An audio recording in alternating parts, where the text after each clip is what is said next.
పవన్ కళ్యాణ్ చేసే మోసాలు, పవన్ కళ్యాణ్ చేసే ద్రోహాలు, పవన్ కళ్యాణ్ చేసే అవినీతి రాజకీయాలు ప్రజలందరికీ అర్థమవ్వాలి. అందుకే ఈ వీడియోని తప్పకుండా లైక్ అండ్ షేర్ చేయండి. మీరు ఒక లైక్ చేస్తే వీడియో అనేది వైరల్ అవుతుంది, ప్రజలందరి దాకా ఈ వీడియో అనేది చేరుతుంది. ఇక ఎందుకని చెప్పేసి నేను ఈరోజు పవన్ కళ్యాణ్ చేసే మోసాలు ద్రోహాల గురించి మాట్లాడుతున్నా అంటే, ఇది జనసేన పార్టీ అఫీషియల్ వెబ్సైట్ అండి. ఈ వెబ్సైట్ చూశాక నాకు రెండు విషయాలు అర్థమైనాయి. మొదటి విషయం వచ్చేసి, పవన్ కళ్యాణ్ అనే ఈ వ్యక్తి ప్రజలని ఎంత దారుణంగా మోసం చేస్తున్నాడో ఈ వెబ్సైట్ చూస్తే అర్థమవుతుంది. ఇక రెండో విషయం ఏంటంటే, ప్రజలు అన్ని నిజాలు కనిపిస్తున్నప్పటికీ ఈ వ్యక్తి చేతిలో ఎంత దారుణంగా మోసపోతున్నారో ఈ విషయం కూడా ఈ వెబ్సైట్లో మనకు క్లియర్గా అర్థమవుతుంది.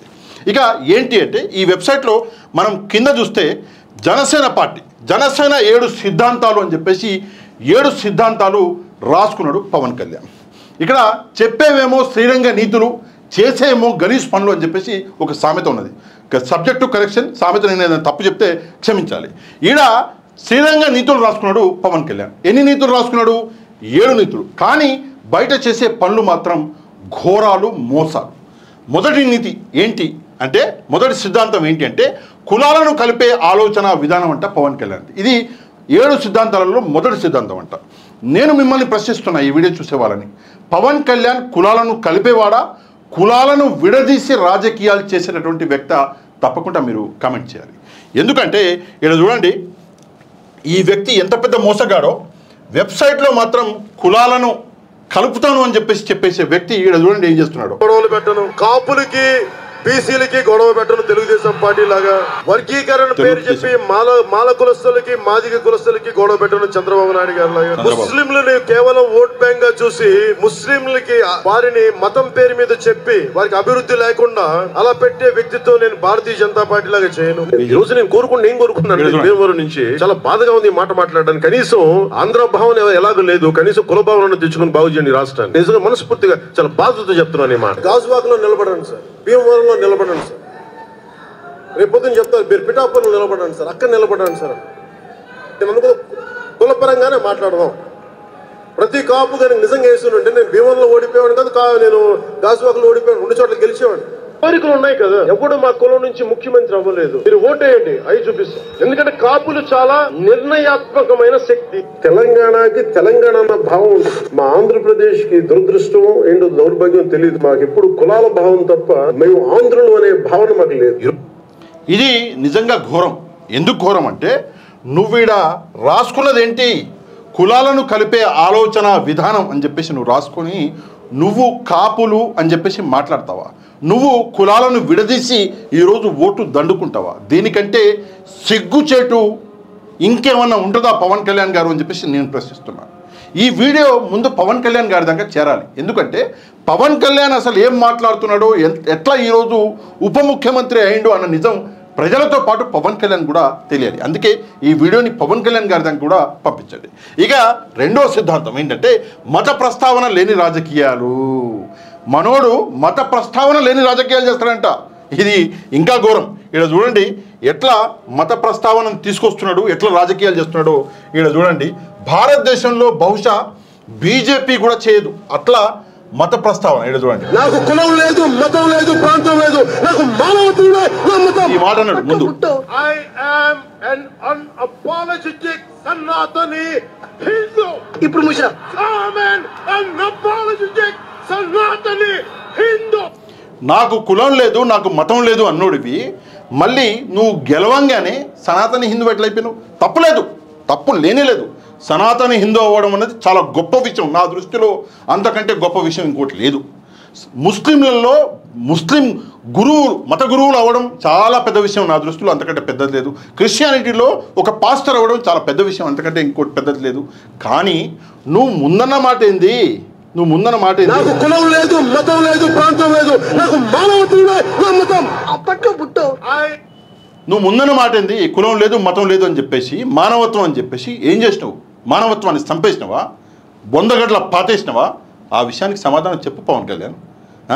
నువ్వు ఈరోజు ఏమంటావు అంటే, నీ సిద్ధాంతం, రెండో సిద్ధాంతం ఏం రాసుకుంటావు ఏంటి? మతాల ప్రస్తావన లేని రాజకీయం అని చెప్పేసి రాస్తావు. అసలు నీ రాజకీయం మొత్తమే మతాల మీద నడుస్తుంది. సిగ్గు లేకుంటే తీసేయి, వెబ్సైట్ల నుంచి తీసేయకపోతే గాండ్రించి ఉమ్మేస్తారు ఈ వీడియో చూసినాక జనాలు. ఇక మూడవది, భాషలను గౌరవించే సాంప్రదాయము, పవన్ కళ్యాణ్కి భాషలను గౌరవించే సాంప్రదాయం ఉందంటమ్మా. నిజంగా సిగ్గేస్తుంది నాకు చదవనీకి. ఎందుకంటే ఈడ చూడండి, ఈడ ఏమంటున్నాడు, ఇగో ఇది పక్కన పెడతా, నిజంగా సిగ్గేస్తుంది నాకు చదవనీకి. ఈడ చూడండి, అహంకారం, ఉత్తరాది అహంకారం, దక్షిణాది అంటే చిన్న చూపు. ఆ ఉత్తరాది అహంకారం మీద నా పోరాటం. మేము భారతీయులం కాదా? మీరు ఒక్కరైనా భారతీయులు?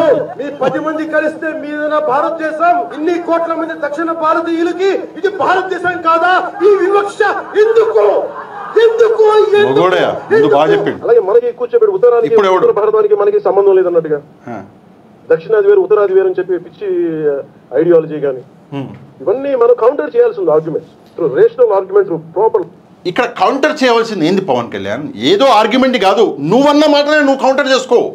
నువ్వే అన్నావు ఉత్తరాది దక్షిణాది అని చెప్పేసి, నువ్వే అన్నావు ఉత్తరాది వాళ్ళు దక్షిణాది వాళ్ళని చిరచూపు చూస్తున్నారు అని చెప్పేసి. మరి ఈరోజు ఉత్తరాది దక్షిణాదిని ఎట్లా విడదీస్తారు? మనం కౌంటర్ చేయాలంటే ఎవడి విషయం కాదు, నువ్వు చెప్పిన ఈ గబ్బు ఏదైతే ఉందో ఈ మాటలు, ఈ వీటిని నువ్వే కౌంటర్ చేసుకోవాలి. నా తప్పైందయ్యా, నన్ను క్షమించండి, అప్పుడు ఆ మాట అన్న నేను, ఇప్పుడు ఆ మాట జారిపోయిన నేను, నన్ను క్షమించండి. అధికారం కోసం నాలో ఉన్న మానవత్వాన్ని అమ్మేసుకున్నాయా, సూట్ కేసు కోసం మొత్తం నాలో ఉన్న నన్నే చంపేసుకున్నాయా అని చెప్పేసి ముందు క్షమాపణ చెప్పు ఆంధ్రప్రదేశ్ ప్రజలకి. ఆ తర్వాత ప్రజలు నిన్ను గుండెలలో పెట్టుకుంటారు. నువ్వు చేసిన తప్పుడు ముందు క్షమాపణ చెప్పు. ఏది చెప్పకుండా ఈరోజు నిజంగా నాకు వెబ్సైట్ చూస్తే నవ్వొచ్చింది. నాకు అసలు షాక్. నేను ఇక్కడ చూడండి, ఇంత మాట్లాడిన వ్యక్తి భాషలను గౌరవిస్తాడంట. భాషలను గౌరవిస్తావా నువ్వు? పక్క రాష్ట్రం తమిళనాడులో భాష కోసం ప్రాణాలు, వాళ్ళు ప్రాణాలు కావాలంటే ప్రాణాలు ఇస్తున్నారు వాళ్ళు. నువ్వు ఈరోజు కుర్చీ కోసం ఏం మాట్లాడతావు? దక్షిణాదిని ఉత్తరాదిని విడదీస్తున్నావు. మళ్ళీ నువ్వే పాత వీడియోలో ఏం మాట్లాడినావు? దక్షిణాది ఉత్తరాది దక్షిణాదిని తొక్కేస్తున్నది అని చెప్పేసి మాట్లాడినావు. ఏ రాజకీయం పవన్ కళ్యాణ్ ఇది? ఎటు తీసుకెళ్తున్నావు రాష్ట్రాన్ని? నీ స్వార్థం కోసం, నీ కుర్చీ కోసం, నీ డబ్బు కోసం నువ్వు రాష్ట్రాన్ని ఏడికి తీసుకెళ్తున్నావు? ఇంకొక ఉత్తరప్రదేశ్ చేస్తావా? ఇంకో బీహార్ చేస్తావా ఆంధ్రప్రదేశ్ని? సిగ్గుచేటు. నీకు పదవి కావాలంటే అడుక్కో బిచ్చం, ఎవడన్నా ఇస్తాడు. కానీ ఈరోజు ప్రజల్ని మోసం చేస్తున్నాడు. ఇంకోటి, పవన్ కళ్యాణ్ మాట్లాడేటప్పుడు ముందర కూర్చొని ఓ అని అరుస్తారు కదా. ఈ వీడియో చూడండి దయచేసి, ఈ వీడియో చూడండి. నేను ఏం తప్పు మాట్లాడుతున్నా చెప్పండి, నేను కరెక్ట్ చేసుకుంటా, నేను క్షమాపణ చెప్పుకుంటా. ఏమైనా తప్పు మాట్లాడుతున్నానా నేను? ఈరోజు మీ నాయకుడు స్వలాభం కోసం, అధికారం కోసం, పదవి కోసం తీసుకెళ్లి రాష్ట్రాన్ని రావణ కష్టం చేస్తున్నాడు. సమాధానం చెప్పండి. కాదా? నా బొచ్చలు ఉన్నాయి ఇంకా వీడియోలు. ఇక్కడ చూడండి, వీళ్ళు నెక్స్ట్ సిద్ధాంతం, 4వ సిద్ధాంతం ఏంటి? సంస్కృతులను కాపాడే సమాజం అంట. సంస్కృతులను కాపాడుతున్నావా? ఏడ కాపాడుతున్నావు సంస్కృతులని? ఇందాక చూసిన వీడియో అదే కదా. నీ భాష అన్నది నీ సంస్కృతి, నీ భాష అన్నది నీ సంస్కృతి. ఈరోజు ఆ భాషని చిన్నచూపు చూస్తుంటే, అందరూ పోరాటం చేస్తుంటే ఈరోజు నువ్వు పడుకుంటావా? పోరాటం చేసే దమ్ము లేదా? పోరాటం చేస్తే పెన్ డ్రైవ్ బయటకు వస్తుందా? మోదీ గారు తీసుకెళ్ళి లోపలేస్తారా? చెప్పు, ఆ మాట అయినా చెప్తే అర్థం చేసుకుంటాం.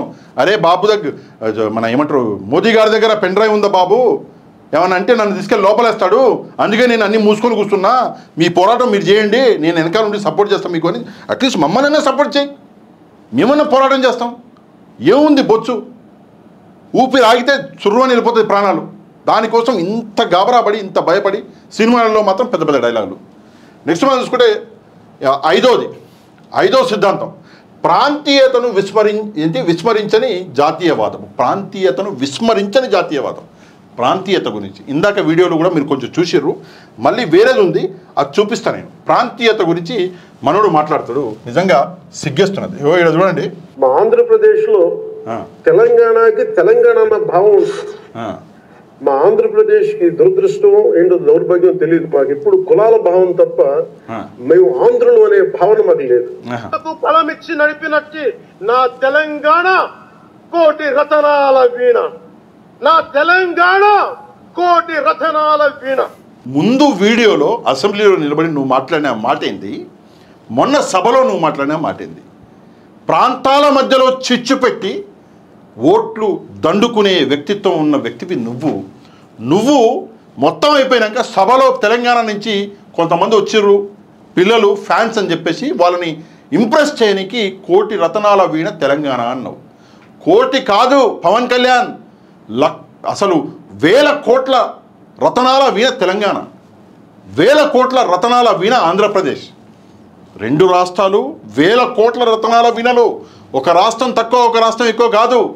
2 కూడా నేను నా వీడియోలలో చాలాసార్లు చెప్పిన, నా తండ్రి ఆంధ్ర, నా తల్లి తెలంగాణ. ఈ 2 నాకు 2 కళ్ళు. నీ తండ్రి నీ తల్లిలో ఎవరు ఎక్కువ అని చెప్పేసి నన్ను అడిగితే నేను సమాధానం ఏదైనా చెప్పగలుగుతున్నా? ఇద్దరు కూడా సమానమే నాకు. అది ఒక వ్యక్తికి ఉండవలసిన భావం. లేదు నీకు ఆంధ్ర భావన ఎక్కువ ఉంది, ఆ మాట మీదనే ఉండు. ఒకసారి ఆ మాట అంటావు, ఇంకోసారి ఈ మాట అంటావు. అదే కాకుండా వెబ్సైట్లో మాత్రం ప్రాంతీయతలను విస్మరించని జాతీయవాదం అని చెప్పేసి రాసుకుంటావు. విస్మరించినవుగా. నువ్వు చెప్పిన మాట ఒక తీరుగా, ఇంకో మాట ఇంకో తీరుగా ఉంది. ఇది నిజంగా సిగ్గుచేటు. నెక్స్ట్ చూసుకుంటే అవినీతిపై రాజీ లేని పోరాటము. దేవుడివాను నువ్వు, దేవుడివి. ఎందుకు ఈ మాట అంటున్నా అంటే, అవినీతిపై రాజీ లేని పోరాటమా నీదా? ఎట్లా? నువ్వు చేసిన అవినీతి చెప్పనా? ఈడ చూడు, చెప్తా విను. ఇది కూడా వినేసేయి. నువ్వు చేసిన అవినీతి ఇది కూడా విను. వాలంటీర్స్కి నేను ఒకటే చెప్తున్నా, వాలంటీర్స్కి వాళ్ళ మంత్రులు మాట్లాడుతూ ఉన్నారు, 1,00,000 మంది మహిళలు ఉన్నారు వాలంటీర్లోని. విను అమ్మ, నేను ఒక అన్నగా చెప్తున్నా, మీకు 5,000 వస్తే ఇంకో 5,000 ఇచ్చే మనసున్న వ్యక్తిని నేను ఎప్పుడు మీ పొట్ట కొట్టను. ఇది నువ్వు చేసిన అవినీతి కాదా పవన్ కళ్యాణ్? ఎలక్షన్లకి ముందు వాలంటీర్లని మభ్యపెట్టి మోసం చేసి ఓట్లు దండుకున్నావు. అవినీతి కాదా అది? ఒక్కసారి సమాధానం చెప్పు. నెక్స్ట్ అవినీతి చూపించాలని ఇదోడు.